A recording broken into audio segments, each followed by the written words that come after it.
अध्यक्ष महोदय, मी ह्या सभागृहाचा पहिल्यांदा निवडून आलेला सदस्य आहे. मी माझ्या विधिमंडळातल्या पहिल्या भाषणामध्ये ज्यावेळी इथं मनोगत व्यक्त करत होतो त्यावेळेला आदरणीय मुख्यमंत्री साहेब आणि दोन्ही उपमुख्यमंत्र्यांचा उल्लेख करत असताना मी ब्रह्मा विष्णू महेश असा त्या ठिकाणी उल्लेख केला होता. आणि आज मात्र भाषणाला उभा झाल्यानंतर अध्यक्ष महोदय, त्या त्रिमूर्तीमधले अजितदादा आपल्यामध्ये नाहीत याची वेदना मनामध्ये प्रचंड या ठिकाणी लागून राहिलेली आहे.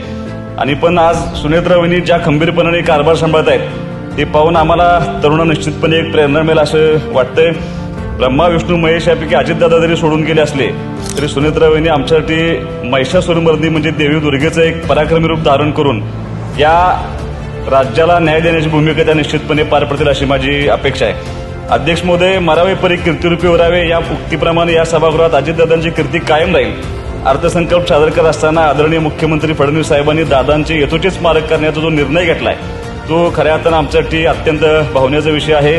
माणूस गेल्यानंतर सुद्धा देखील मैत्री कशी जपावी याचं एक उत्कृष्ट उदाहरण या निमित्तानं का होईना पण आदरणीय मुख्यमंत्र्यांनी आपल्यासमोर ठेवलंय.